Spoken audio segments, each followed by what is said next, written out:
The government and the bankers are terrified that the American people may be waking up a little bit faster than they were hoping.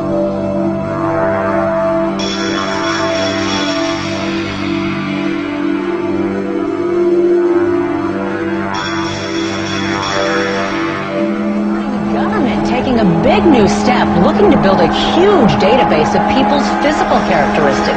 The FBI is taking on $1 billion project to gather fingerprints, palm patterns, even digital pictures of faces. Eventually, it could expand to include iris patterns, face shape patterns, scars, even information about how you walk and talk. It's called biometrics, and it could change the face of law enforcement.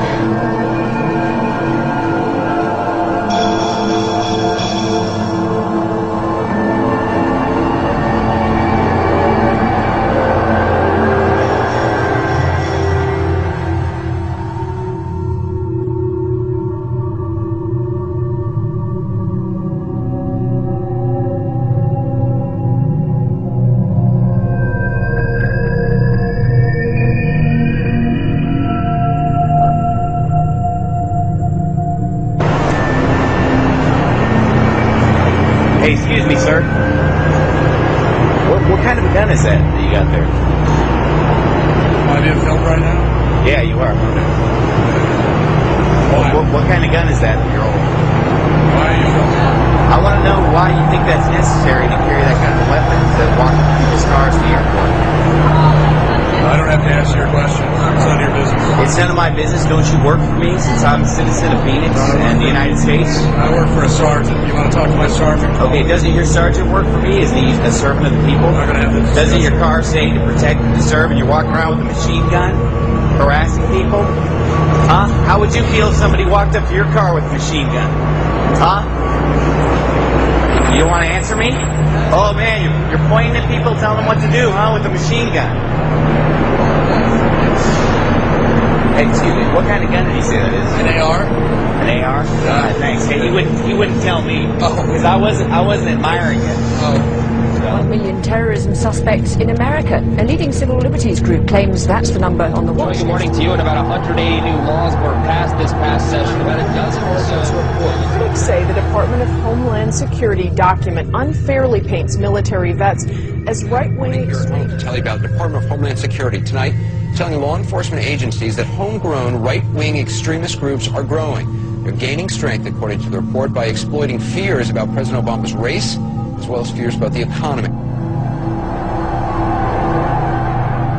Almost 5,000 strong, the brigade is based at Fort Stewart, Georgia, under, quote, the primary purpose of this force is to provide help to people in need in the aftermath of a WMD-like event in the homeland, so that were they called to support civil authority, those governors or local state jurisdictions that might need our help, that they would be responsive and capable in the aftermath of an event like this, end quote.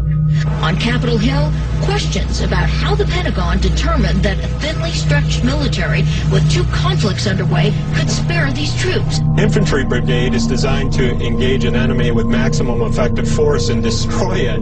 That's not the sort of thing anybody wants to see in the streets of the United States. We're in a fascist economy right now in terms of the reason things are the way they are. Fascism should more properly be called corporatism, and that is when corporations and the government are in league together to basically exploit the common people, to extract wealth from them, to basically grind them down into poverty and grab all the goodies for themselves.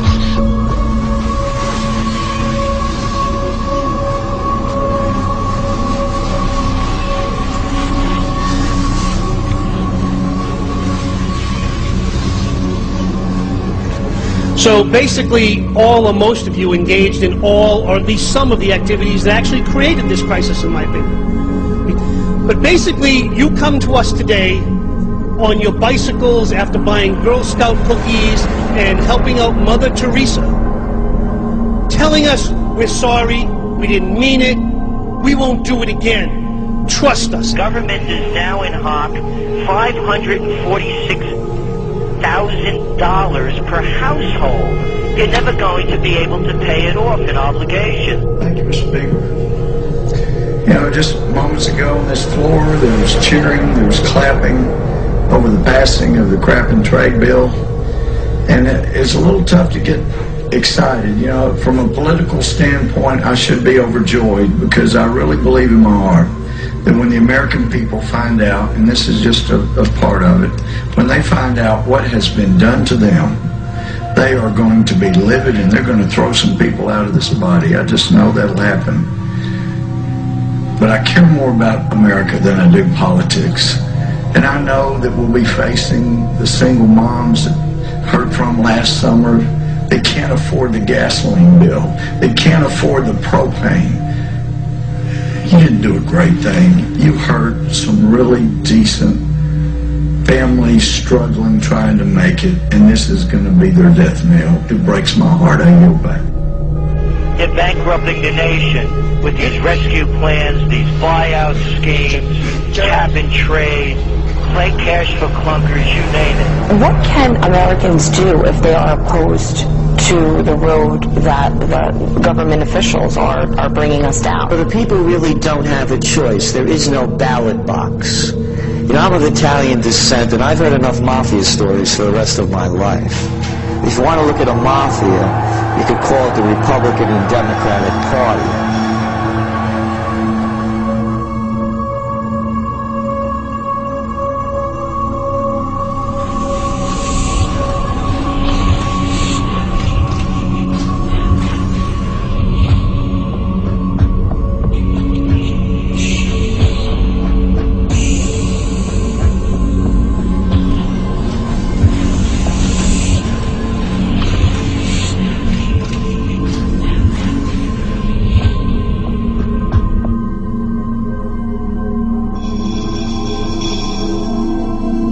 What's happening under the Obama administration is unprecedented, with these rescue schemes, bailout plans, the takeover of major corporations, on and on and on.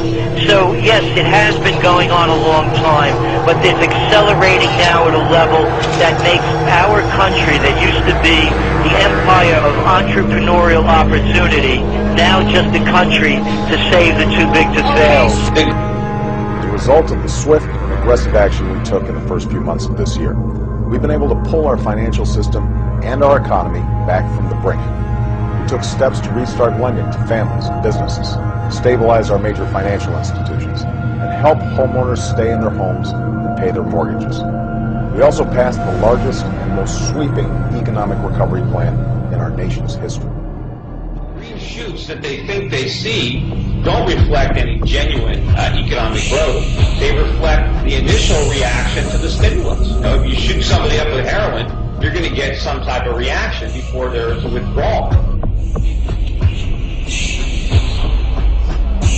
Security group called the Q Group. Its headquarters are within the National Security Agency headquarters in Fort Meade, Maryland. However, the group also works closely with FBI counterintelligence officers, as well as something I learned recently, local police department intelligence units. So it's a very large group, about 1,000 agents and informants employed by this secretive agency within a secretive agency, the NSA. It's really answerable to no one on paper, of course. How is the more liberal Obama administration dealing with this then?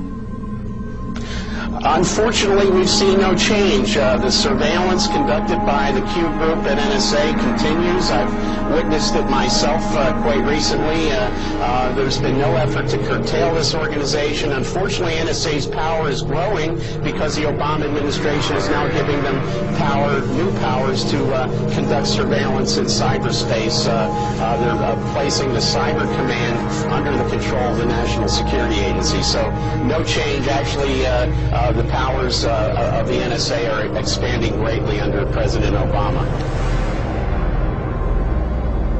I think they're gearing up against a possible revolt, but I'm pretty sure their ideal would be that we, the American people, will just knuckle under and surrender completely, and they won't have to go to that open force in the streets. Because the instant the guns start firing in the streets of America, the rest of the country is definitely going to wake up. I think they're still convinced that they can complete the encirclement and enslavement of America without having to fire a shot, and that is their ideal. Because once the shooting starts, then all the pretext and all the illusion is gone completely. We're going to see food riots, tax protests, farmer rebellions, student revolts, squatter diggings, homeless uprising, tent cities, ghost malls are already popping up, general strikes, board snappings, kidnappings, and mob rule. I think we are coming up on a point where we're going to see violence in the streets of America, and I don't like it, but I don't see any way to avoid it at this point.